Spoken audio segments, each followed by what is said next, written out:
महर्षि वाल्मीकि ने कृपा की और तुलसीदास जी के रूप में प्रकट होकर के इस रामायण, जिसको हम लोग क्या कहते हैं, श्री रामचरित मानस को प्रकट किया। कलि कुटिल जीवन स्तार हित वाल्मीकि तुलसी भयो, तुलसीदास जी के रूप में आए। 1554 विषय कालिंदी के तीर, सावन शुक्ला सप्तमी तुलसी धर्यो शरीर। तुलसीदास जी का 1554 ईस्वी में उनका प्राकट्य हुआ। यमुना जी के तट पर चित्रकूट के पास में राजापुर नाम का एक ग्राम है, जहां गोस्वामी जी प्रकट हुए। और जब प्रकट हुए तो जन्म लेते ही 32 दांत इनके मुंह में थे। बच्चे तो रोते हैं, है ना। और तुलसीदास जी ने क्या किया, बोले राम राम राम। देख करके माता पिताजी घबरा गए, बोले कैसा बालक हुआ ये, और मूल नक्षत्र का जन्म अलग। तो माता हुलसी चिपका करके बैठी थी, लेकिन आत्माराम दुबे इनके जो पिताजी थे वो बड़े जानकार थे, ज्योतिषी थे। बोले पता नहीं इसका क्या होगा, क्या इसके जीवन में मिलेगा इसे। ऐसे लक्षण हैं, कहते हैं 5 साल का जैसा बच्चा होता है ऐसा जन्म हुआ, और 32 दांत लेके घबरा गए। बोले कुछ गड़बड़ मामला है। तो गोस्वामी जी का जन्म हुआ। जन्म होने के साथ ही माता पिता जय जय सीताराम हो गए। 10वें दिन ही दोनों चले गए छोड़ कर। बेचारे इधर उधर भटकते थे। एक चुनिया नाम की दासी थी, उसने इनका पालन पोषण किया। और जब 5 साढ़े 5 साल के गोस्वामी जी हुए तो वो भी खत्म हो गए। देखो विधाता का भाग्य, विधाता का विधान कैसा। एक 5.5 साल में जो पालन करने वाली थी वो भी छोड़ के चली गई।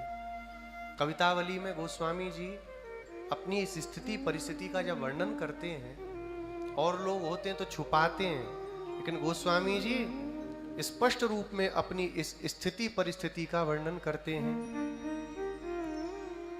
गोस्वामी जी कहते हैं, मातु पिता जग जाय तजो, विधि हूँ न लिखी कछु भाल भलाई, नीच निरादर भाजन कादर, ऊकर टूकनि लागी ललाई।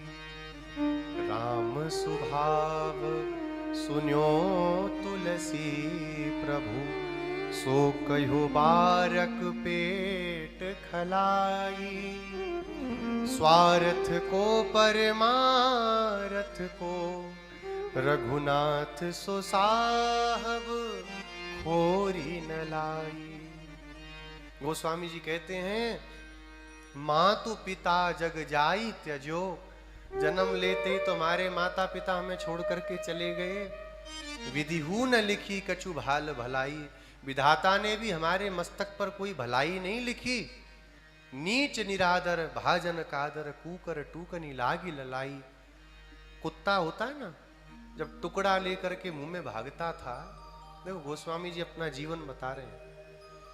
जब कुत्ता अपने मुंह में कौर लेकर के भागता था तो मैं उसको देख करके मेरे मुंह से पानी टपकता था कि काश इसके मुंह से कौर गिर जाए जमीन पर तो मैं छपट करके इसको उठा लूं और खा लूं।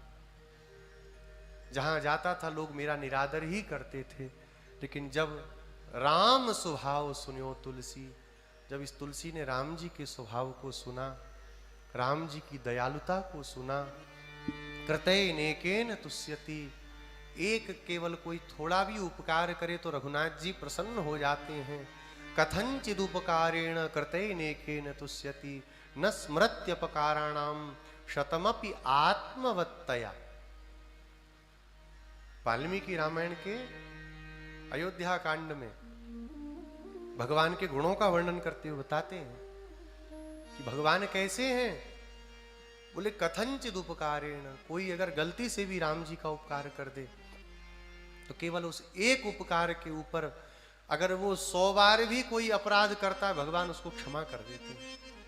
जब सुना तो हम दौड़ करके आए, और जब भगवान की शरण में आए तो भगवान ने अपनी कृपा करने में कोई कोर कसर नहीं छोड़ी। तभी तो लोग कहते हैं ना, सूर सूर तुलसी ससी उड़गन के शब्दास, अब के कवि खद्योत सम जहाँ तहाँ करें प्रकाश। लेकिन ये प्रकाश होने के लिए भगवान की कृपा जरूरी है। उसी कवितावली में गोस्वामी जी कहते हैं, जायो कुल मंगन बधावनो बजायो सुनी, भयो परिताप पाय जननी जनक को। लोगों के घर में जन्म लेता बच्चा तो पहले थाली बजती थी। पुराने लोग जानते हो, हम लोगों ने तो सुना है, देखा तो नहीं है। पहले के समय थाली बजाती धाए कि बच्चा हुआ, लड़का हुआ, लड़का हुआ, तो उत्सव मनाते थे लोग, देखो लड़का हो गया। गोस्वामी जी कहते हैं, जायो कुल मंगन, मंगन माने मांग करके खाने वालों के कुल में मेरा जन्म हुआ, और भयो परिताप पाप जननी जनक को। लोगों के माता पिता खुश होते, बेटा हुआ, मेरे माता पिता रोने लगे। बोले क्यों रोते हो? बोले हमारे खाने का ठिकाना नहीं, इसका कहां से पेट भरेंगे, इसको कहां से रोटी मिलेगी। जायो कुल मंगन बधावनो बजायो सुनी, भयो परिताप पाप जननी जनक को। बारे ते ललाट बिललाट द्वार द्वार दिन, जानत हो चारि फल चार ही चनक को। लोगों के लिए पुरुषार्थ क्या है? चार पुरुषार्थ हैं, धर्म अर्थ काम मोक्ष। मोक्ष तो कम ही चाहते, फिर भी पुरुषार्थ तो है ही, कोई महापुरुष ही चाहते हैं। गोस्वामी जी कहते हैं, ये चार पुरुषार्थ लोगों के जीवन में मिलते हैं। और मेरे चार पुरुषार्थ क्या थे? चार चने का दाना कोई हाथ में रखे तो लगता था मानो मेरे को चारों धर्म अर्थ काम मोक्ष पुरुषार्थ मिल गए। ये पेट बड़ा भवाली है। रहीमदास जी का एक दोहा है ना, रहीमन कहते पेट सो क्यों ना भये तुम पीठ। ए पेट, तुम पीठ हो जाते तो बढ़िया रहता। पेट ने कही, महाराज हमने क्या बिगाड़ा, पीठ बना रहे हो? बोले भूखे मान बिगारी हो, भरे बिगारो डीठ। भूखे रहते हो तो मान बिगाड़ते हो, भर जाओ तो खोपड़ी बिगाड़ते। अब पेट भरा रहे तो देखो ऊधम ही सूझता है, ये करो उसको करो, फलाने को परेशान करो, ढिमकाने के साथ ऐसा करो। पेट का सारा संसार है, जो कुछ भी कर रहे हैं इसके लिए ही है। झूठ सांच जो कुछ कह रहे हैं सब इसके लिए है। संसार के लोग बोलते हैं ना, भूखे भजन ना, ये तो सबको ही याद है। बोला रोज ही कहते हैं, 12 बजे भोग नहीं लगा तो यही कहते हैं, महाराज भूखे भजन ना होए गोपाला, और ले लो अपनी कंठी माला। गोस्वामी जी कहते हैं, 4 चने के दाने मिल जाए तो लगता था कि कितना बड़ा पुरुषार्थ जीवन का मुझे मिल गया। लेकिन जब भगवान रामचंद्र की शरण में आया, जब श्री रघुनाथ जी ने मुझे अपनी शरण में लिया, तो मेरा जीवन ही धन्य हो गया, मेरा जीवन ही बदल गया। गोस्वामी जी महाराज को स्वयं माँ पार्वती आकर के 5.5 साल के जब थे, वो दासी भी मर गईं, तो स्वयं आकर के ब्राह्मणी का वेश बना करके भोजन कराती थी। श्री नरहरियानंद जी महाराज को पता चला, आकर के बालक को स्वीकार किया, जनेऊ संस्कार आदि कराया। और सोरों जी तो सुना है ना आपने, सूकर क्षेत्र गंगा जी का तट है, यहाँ ला करके और श्री रामायण की अद्भुत कथा को सुनाया, पढ़ाया। इसके बाद में गोस्वामी जी काशी चले गए। काशी में जाकर के कुछ समय तक अध्ययन किया और वेद वेदांत के अद्वितीय पंडित हो गए। अब जब पंडित बने तो कुछ ये भी आना शुरू हुआ। अब जब ये आना शुरू हुआ तो सोचा इसको रखने वाली तो कोई चाहिए कि नहीं चाहिए, गिन के धरे। तो गांव आए अपने, देखा तो कुछ था ही नहीं। तो गांव में आकर के अपने समाज में बैठ करके सबसे कही, भाई हमारा ब्याह कराओ। एक रत्नावली नाम की बड़ी सुंदर कन्या थी, यमुना जी के पल्ली पार। उनसे ब्याह हुआ और ब्याह होने के बाद में इनका क्या हाल हुआ, ऐसे आसक्त हो गए जैसे चींटी, चेंटा होता है ना बड़ा वाला चेंटा, मिश्री पे चिपक जाए तो धड़ निकल आएगा पर खोपड़ी नहीं निकलेगी, चिपका रहेगा। ऐसे अपनी पत्नी के पीछे पागल हो गए, दौड़े पीछे पीछे। एक दिन ससुराल चली गई तो रात में बैठ के रोने लगे। बताओ कहाँ चली गई, वो अपने मायके चली गई तो रोने लगे, बताओ हमें छोड़ के चली गई, देखें जाए कहाँ है। तो बाढ़ आई हुई जमुना जी पार कर गए। संतजन तो यहाँ तक कहते हैं मुर्दा तैरा तो मुर्दे को ही पकड़ के तैर गए। जाकर के घर में उसके बगल में जाके लेट गए और मुस्कुराने लगे। और उसने देखा तो पारा एकदम हाई। तो क्या पति मिला पागल, कोई देखेगा तो क्या कहेगा, देखो ये रत्नावली का क्या यही पति है। तो बड़ी जोर से धिक्कारा, और जब धिक्कारा तो वो धिक्कार नहीं, गोस्वामी जी के जीवन का हम लोग बोलते हैं टर्निंग पॉइंट, वही जीवन का एक टर्निंग पॉइंट हो गया। रत्नावली ने धिक्कारते हुए कहा, लाज न आवत आपको दौरे आयो साथ, धिक धिक ऐसे प्रेम को कहा कहूं मैं नाथ। तो या मैं ऐसी प्रीत तिसुआ धो रघुवीर पद, तो न होती भव भीति। अरे धिक्कार है आपके जीवन को। बताओ ये अस्थि चर्ममय देह में इतना प्रेम है। अरे महाराज इसका आधा भी राम जी के चरणों में होता, ठाकुर जी आके खड़े हो गए होते। कितना सुना तो गोस्वामी जी की अंतरात्मा कांप गई। बोले बिल्कुल ठीक कहा तूने। छोड़ के निकल लिए वहां से और चल करके घूमते फिरते गोस्वामी जी महाराज तीर्थराज प्रयाग में आए। और तीर्थराज प्रयाग में इन्होंने गृहस्थ वेश का त्याग करके और सन्यास आश्रम, जो आजकल वैरागी महात्मा कहते हैं ना, वैराग्य संप्रदाय, उसको स्वीकार किया। तीर्थ यात्रा करते करते मानसरोवर में काकभुसुंडी जी का दर्शन हुआ। काकभुसुंडी जी का दर्शन करके हृदय और पवित्र हो गया। आज्ञा मांगी क्या करें, काशी में जाओ और राम कथा का गान करो। बड़े भाव से कथा करने लगे। एक दिन की बात, रोज डोल डाल के लिए जाते थे लोटा लेके। एक दिन गए तो लौट के जब आए तो थोड़ा सा पानी बचा हुआ था, वो पानी एक झाड़ में डाल दिया। उसमें एक प्रेत रहता था, ब्रह्म राक्षस। उसको वो पानी मिला तो बड़ा तृप्त हो गया। धीरे धीरे धीरे धीरे रोज आते थे तो उसी झाड़ में पटक देते थे। याद आए तो थोड़ा बहुत तो बचा ही रहता था पानी। एक दिन ब्रह्म राक्षस प्रकट हो गया। कहा तुलसीदास जी? बोले हाँ हम प्रसन्न हैं। बोले कौन हो भैया? बोले हम ब्रह्म राक्षस हैं। बोले बढ़िया बात, प्रसन्न ही रहो। क्या हमसे क्या प्रयोजन है? बोले आपके दिए जल से हम बड़े संतुष्ट हुए, हम आपको कुछ देने आए हैं। तुलसीदास जी ने कही बताओ, हमारे शौच के जल से तुम प्रसन्न हो रहे हो, तुम हमें क्या दोगे? धरो, तुम हमें नहीं चाहिए। अरे महाराज हमें सामान्य मत समझो, हम ब्रह्म राक्षस हैं, जो मांगोगे सो दे देंगे, सोच के बोलो। अच्छा जो मांगेंगे? हाँ सब दे देंगे। तो भैया हमें श्री राम जी का दर्शन करा दो, हमें रघुनाथ जी का दर्शन दे दो। वो ब्रह्म राक्षस ने हाथ जोड़ी, बोले बाबा इतनी औकात होती तो प्रेत बना बैठा होता है, सोच के बच्चे पानी को पी रहा होता। तो गोस्वामी जी बोले हम तो पहले ही जानते तुम्हारी औकात, इसीलिए हम कहना ही नहीं चाह रहे थे तुमसे, पर तुम ही पीछे लगे बोलो बोलो, तुमने बोल दिया। कहा महाराज मैं तो दर्शन नहीं करा सकता, लेकिन मैं ऐसे व्यक्ति का पता बता सकता हूं जो आपको दर्शन जरूर करा देगा। अच्छा महाराज 80 घाट के पास में सुंदर एक राम कथा चल रही है। सब लोग बहुत भाव से कथा सुनते हैं, और जहां पर सब लोग अपनी पादुकाओं को, खड़ाओं को उतारते हैं, जूता चप्पल उतारते हैं, वहां एक कोढ़ी बैठता है। कोढ़ी शरीर से कोढ़ चुचाता रहता है।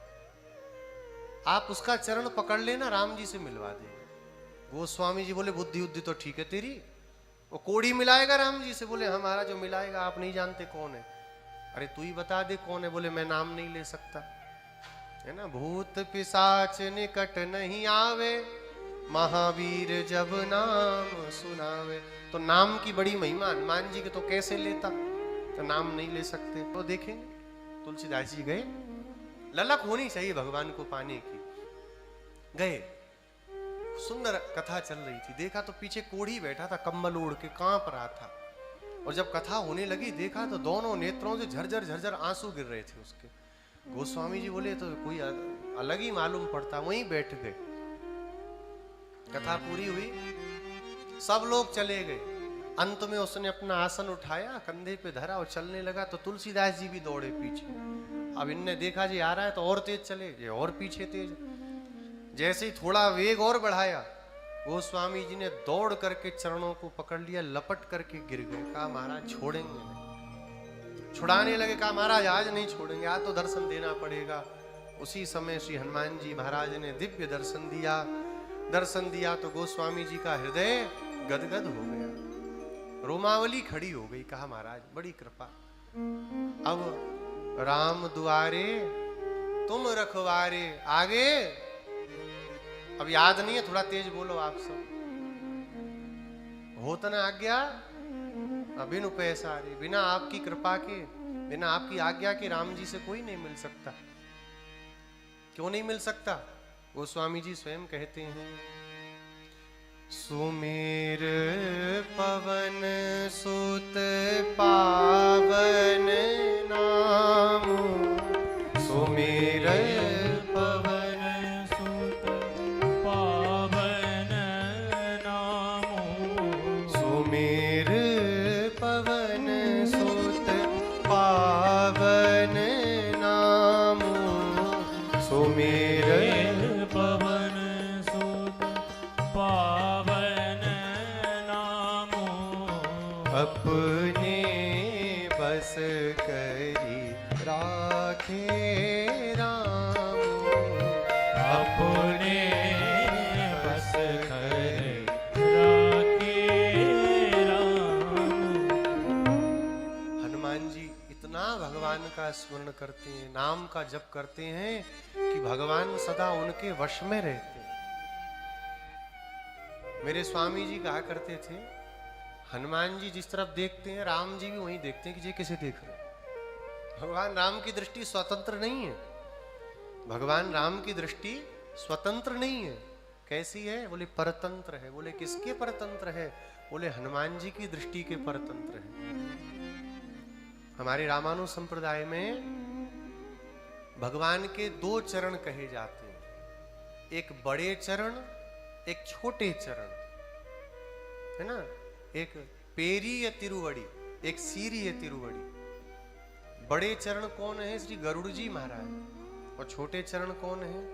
ठुमक चलत रामचंद्र श्री हनुमान जी महाराज। तो जिस तरफ हनुमान जी देखते हैं भगवान उधर ही देखते हैं कि अरे क्यों देख रहा है, कुछ तो विशेष बात होगी तब हनुमान जी देख रहे हैं, तो भगवान उधर ही देखते हैं। कहा महाराज अब कृपा कर दीजिए, कितने जन्म बीत गए, प्यासा बैठा हूं। बोले पानी नहीं पिया? बोले पानी से थोड़ी प्यास बुझनी है, अब तो ठाकुर जी की रूप माधुरी को पान करके प्यास बुझानी है। कितने जन्म बीत गए प्यासे बैठे। कहा आप चित्रकूट जाओ, चित्रकूट में भगवान दर्शन जरूर देंगे। कामता नाथ जी है ना, कामतगिरी, परिक्रमा में लगा ना, वहां मिलेंगे। घर मकान कहीं नहीं गए, झोंपड़ी फोपड़ी जो दो चार कपड़े फपड़े धरे थे वो सब छोड़ छाड़ के भगे वहीं से। त्वरा है भगवान को पाने की, हमारी आपकी तरह नहीं, चलो देखेंगे। भगे वहां से और जाकर के मंदाकिनी में स्नान किया। स्नान ध्यान करके श्री गोस्वामी जी परिक्रमा देने लगे। और जब परिक्रमा देने लगे तो रास्ते में एक सुंदर घोड़ा, और उस घोड़े के ऊपर दो राजकुमार बैठे थे बड़े सुंदर से। तो गोस्वामी जी देखो मुस्कुरावे, ए बाबा। गोस्वामी जी के देखो ये बच्चे हमारा ध्यान भटका रहे हैं, यहीं कहीं रघुनाथ जी आ गए तो इनके चक्कर में वो छूट जाएंगे। तो देखा ही नहीं गोस्वामी जी ने। सुबह से शाम हो गई, घूमते घामते लौट के आए तो राम घाट है ना, वहां जाके बैठे। हनुमान जी महाराज को पुकारने लगे। हनुमान जी प्रकट हो गए। कहा महाराज भगवान झूठ बोले तो ठीक, भक्त भी झूठ बोलने लगे। हनुमान जी बोले हम झूठ वूठ नहीं बोलते। बोले आपने बोला। बोले कब बोला? बोले भगवान का दर्शन होगा, पूरा दिन हो गया कहीं नहीं दिखे। हनुमान जी महाराज हंसे, बोले दर्शन तो हुआ पर आप पहचान नहीं पाए। महाराज क्या बात करते हैं? बोले हाँ, कहे मार्ग में कामतानाथ जी की परिक्रमा में घोड़ा दिखा था, 2 राजकुमार बैठे थे। बोले हाँ हाँ हाँ। बोले घोड़ा कोई और नहीं, हम ही घोड़े थे, और श्री राम जी हमारे श्री रघुनाथ जी लखनलाल भैया के साथ में पीछे बैठे थे।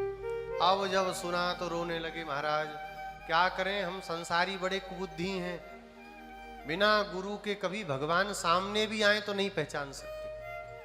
आपने बताया क्यों नहीं? बोले क्या बताते, हिननाते तो समझ में नहीं आती तुम्हारे। बोले महाराज फिर भी कुछ तो इशारा करना था, अब एक बार और कराओ। हनुमान जी बोले नौकर लग रहे हैं हमारे ठाकुर जी, जब कहेंगे तब आ जाएंगे। बोले महाराज नौकर नहीं लग रहे, लेकिन आपकी हर बात को स्वीकार करते हैं, आप जो कहते हैं भगवान उसको मानते हैं, आप कृपा करिए ना एक बार और। बोले चलो जा रहे हैं, शोर सिफारिश करेंगे, बाकी राम जी जाने, हमारा अब हम वचन नहीं देंगे कि हो ही जाएगा। अब हम ठाकुर जी से कहेंगे प्रार्थना, और करा दिया तो करा दिया, नहीं तो जय जय सीताराम। बोले बिल्कुल महाराज कोई दिक्कत नहीं। अगले दिन बैठे थे नहा धो करके, प्रेम में विह्वल हो रहे थे कि अब तो हनुमान जी गए, काम बना के ही आएंगे। सुंदर कांड में भी सब कांडों का नाम एक एक चीज से पड़ा। बाल कांड बाल लीला है, बाल कांड। अयोध्या की लीला अयोध्या कांड है, वन की लीला अरण्य कांड, किष्किंधा की लीला किष्किंधा कांड, लंका की लीला लंका कांड। उत्तर माने वेदांत का, वेद का शिखर जिसको वेदांत कहते हैं, उत्तर मीमांसा, तो उत्तर कांड। ये सुंदर कांड क्यों हुआ?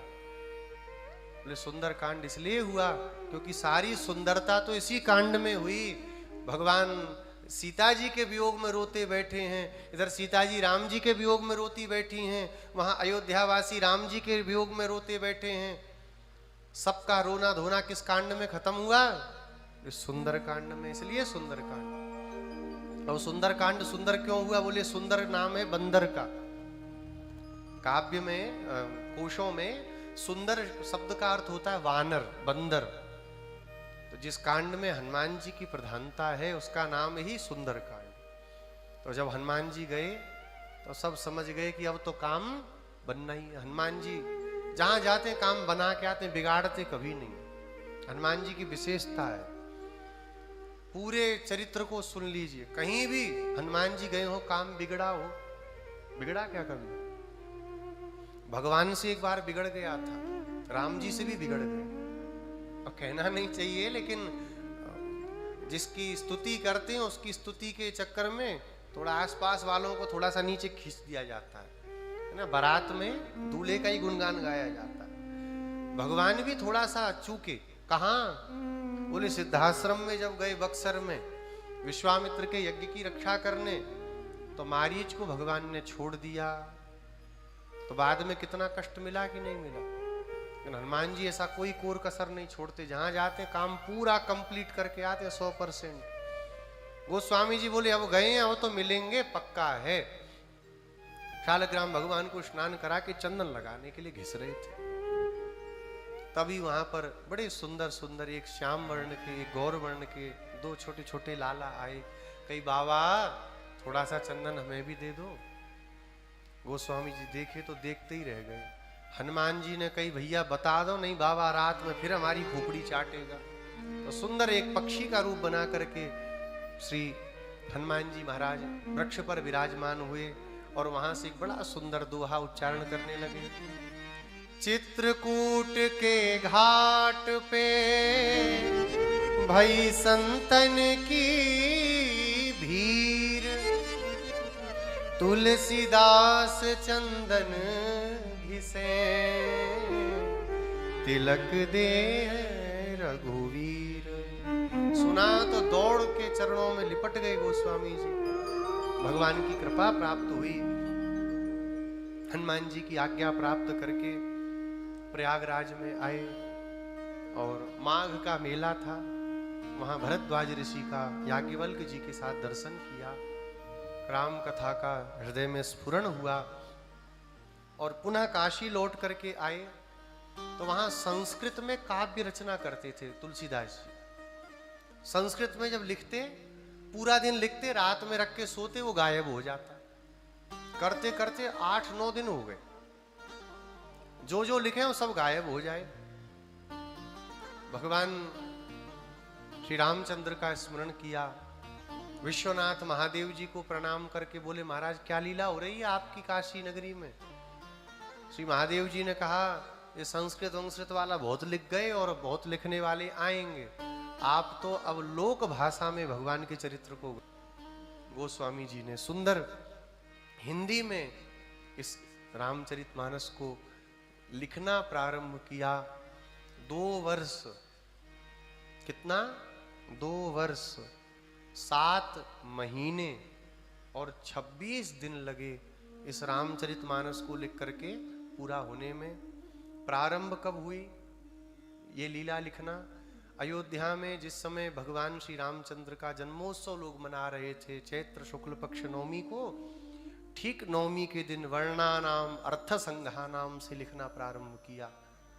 और जिस दिन भगवान का ब्याह हुआ, विवाह पंचमी सो मनाते हैं ना, मार्गशीर्ष शुक्ल पक्ष की पंचमी, श्री राम विवाह के दिन यह रामचरितमानस पूर्ण हुआ। बाद में इस रामचरितमानस की ख्याति को देख करके काशी के पंडित लोग चिढ़ने लगे। अब पंडित तो चिढ़ते भी हैं ना, दोषज्ञ नाम है पंडितों का, विद्वान विपश्चित दोषज्ञ। तो विद्वान रहो विपश्चित रहो, ठीक है, दोषज्ञ नहीं रहना चाहिए। वो दोषी देखते रहे, कल का ये तुलसीदास बताओ, लुगाई के पीछे भागा था, हमसे पूछो इसका चरित्र। हम लोग भी ऐसे कहते हैं ना, अरे हमसे पूछो ये क्या कितने महात्मा बने हैं, ऐसे ही करने लगे। बड़ा आया, इसकी रामायण को हटवाओ फटवाओ चुरवाओ। 2 चोरों को भेज दिया, कहा रामायण इसको उठा करके बाहर फेंके आना। चोर गए जब चोरी करने, तो कुटिया के बाहर 2 राजकुमार धनुष लेकर के पहरा दे रहे थे। उन राजकुमारों को देखा तो मूर्छित होके गिर गए। प्रातः काल की बेला हुई, दोनों जब उठे और खोजने लगे कहाँ गए दोनों जने, तो दौड़ के तुलसीदास जी के चरणों में गिरे, रोने लगे, महाराज वो जो 2 कल बड़े सुंदर बालक आपकी कुटिया के बाहर घूम रहे थे वो कहाँ है, एक बार उनसे मिलवा दीजिए, ऐसा सौंदर्य हमने नहीं देखा। हम चोरी करने आए थे आपके यहाँ, लेकिन उन 2 बालकों को देखा तो मूर्छित होकर गिर गए। तुलसीदास जी ने जब सुना, नेत्रों में अश्रु भर गए। कहा बताओ ठाकुर जी मैं सोऊं और राम जी पहरा दे? राम राम राम, कुटिया को ही छोड़ दी। वो रामायण जो थी अपने एक मित्र को उन्होंने दे दिया, कहा रखो, और स्वयं विचरण करने लगे। और विचरण करते करते संबत 1680 गंग के तीर, सावन शुक्ला सप्तमी तुलसी त्यजो शरीर। श्री गोस्वामी तुलसीदास जी ने 126 वर्ष की पूर्णायु में अपने शरीर को त्यागा और भगवान के दिव्य धाम को प्राप्त किया।